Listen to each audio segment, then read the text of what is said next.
Welcome to one TV special focus. GHMC local body MLC స్థానం ఎన్నికలు ఈసారి రసవత్తరంగా మారాయి. గతంలో ఈ ఎన్నికలకు పోలింగ్ జరిగిన దాఖలాలు లేవు. ఈసారి మాత్రం ఎన్నికల నిర్వహణ అనివార్యంగా మారింది. అందులోనూ బీజేపీ ఎంఐఎం పోటీలో ఉండడంతో మరింత ఆసక్తికరంగా మారింది.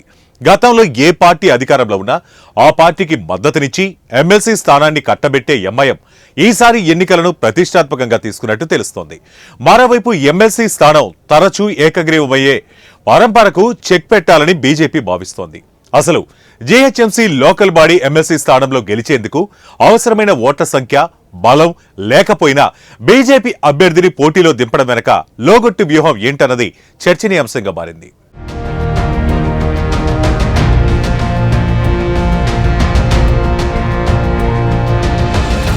ప్రతిసారి ఏకగ్రీవమయ్యే జీహెచ్ఎంసీ లోకల్ బాడీ ఎమ్మెల్సీ స్థానానికి ఈసారి ఎన్నిక తప్పట్లేదు. ఇక ఎన్నికల బరిలో ఉన్న ఎంఐఎం, బీజేపీలు నామినేషన్ ఉపసంహరించుకునే గడువు కూడా ముగిసింది. అయితే మొదటి నుంచి ఎమ్మెల్సీ స్థానంపై పట్టుబట్టి కాంగ్రెస్ ను ఒప్పించుకుని మరీ పోటీలో నిలిచిన ఎంఐఎం అసలు తగ్గేదే లేదు అన్నట్లుగా వ్యవహరిస్తోంది. కనీసం బీజేపీ అభ్యర్థి నామినేషన్ ఉపసంహరించుకుంటే పోలింగ్ ప్రక్రియ నిర్వహించే అవసరం ఉండదు అనుకున్నారు అధికారులు. కానీ ఎన్నికల్లో గెలుపు అంత సులువేమీ కాదనే విషయం ఎంఐఎంకు అర్థమయ్యేలా ఓట్లు దక్కించుకునేందుకు బీజేపీ ప్రణాళికలు రూపొందిస్తున్నారు. ఎంఐఎంకి సొంత బలం 49 ఓట్లతో ఉంటే బీజేపీ పార్టీకి నిన్న మొన్నటి వరకు 19 మంది కార్పొరేటర్లు, ఒక్కో ఎమ్మెల్యే, ఎమ్మెల్సీ, ఎంపీతో మొత్తం 22 మంది ఓటర్లున్నారు. కానీ తాజాగా మరో 3 ఎంపీలు కూడా ఎక్స్ అఫీషియో సభ్యులుగా ఓటర్ల లిస్టులో చేరడంతో ఓటర్ల సంఖ్య 25కు పెరిగింది. అయినా బీజేపీ గెలవాలంటే మొత్తం ఓటర్లు 112లో సగం కన్నా ఒకటి ఎక్కువ అంటే 57 ఓట్ల మ్యాజిక్ ఫిగర్ సాధించాల్సిందే. ఇందుకు బీజేపీకి బీఆర్ఎస్ రహస్యంగా మద్దతునిస్తుందా అంటే అది అనుమానమే. ఎందుకంటే మద్దతు కోసం ఇప్పటికే బీఆర్ఎస్, బీజేపీ నేతల మధ్య చర్చలు కూడా జరిగినట్లు సమాచారం. కానీ బీజేపీకి మద్దతు ఇచ్చేందుకు బీఆర్ఎస్ నిరాకరిస్తూ అవసరమైతే తాము ఓటింగ్కి దూరంగా ఉంటామని తేల్చి చెప్పినటువంటి పరిస్థితి. మరి బీజేపీ అభ్యర్థిని బరిలో ఎందుకు నిలిపినట్టు అన్న ప్రశ్నకు ఎన్నికల్లో మజ్లిస్ పార్టీని ఇరకాటంలో పెట్టేందుకే అన్న వాదనలు వినిపిస్తున్నాయి. అయితే బీఆర్ఎస్ తనకున్న 24 ఓట్లతో బీజేపీకి రహస్యంగా మద్దతునిచ్చినా బీజేపీకి పోలయ్యే ఓట్ల సంఖ్య కేవలం 49కే పరిమితమవుతుంది. ఇది మ్యాజిక్ ఫిగర్కు చాలా దూరం.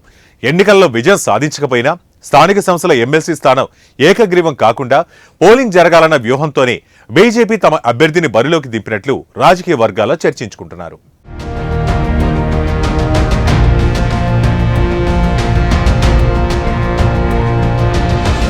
చూడాలి మరి ఈ నెల 23న జరిగే పోలింగ్ కి ఎంఐఎం నుంచి మీర్జా రియాజ్ ఉల్ హసన్, బీజేపీ నుంచి గౌతమ్ రావు బరిలో నిలిచినటువంటి వారు ఎలాంటి వ్యూహాలు రూపొందిస్తారు?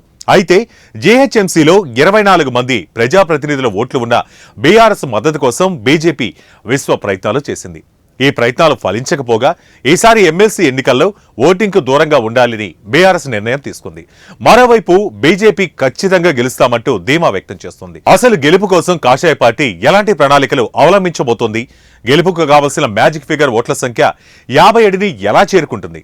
తమ పార్టీ అభ్యర్థి విజయానికి కావలసిన మరో 32 ఓట్లను ఎక్కడి నుంచి సమకూర్చుకుంటుంది అనేది ప్రస్తుతం చర్చనీయాంశంగా మారింది. ఇది వాటి వన్ టీవీ స్పెషల్ ఫోకస్. మరో ఇంట్రెస్టింగ్ టాపిక్ తో మళ్ళీ కలుద్దాం. Until then keep watching One TV news.